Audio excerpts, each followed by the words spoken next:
Hello mga amiga, yan andito ko ngayon sa lugar na kung saan makikita natin ang malawak at ang lapad ng taniman ng mga palay dito mga amiga. Tingnan nyo, oh, diba?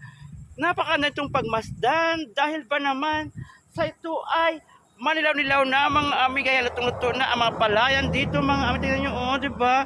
Ayan, atin itong i-close up para makita nyo na mabuti mga amiga.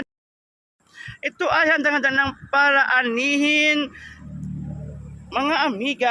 Alam niyo mga amiga, ang palay ay sarding malagang bagay sa ating buhay dahil ito ay nagbibigay ng pagkain sa atin para tayo ay pabuhay sa mundong ito mga amiga. Yan, o, diba? Yan.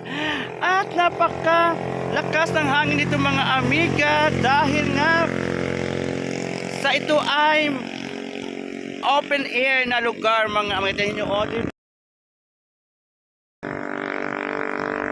Ang ganda ng tubo ng palay at ang lalaki ng mga putil mga amiga. Tingnan nyo, oh, di ba? Yan.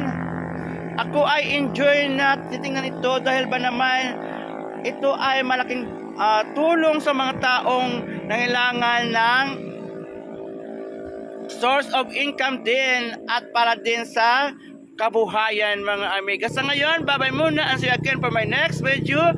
Please share, likes, and comments. Thank you so much. Bye-bye mga amiga.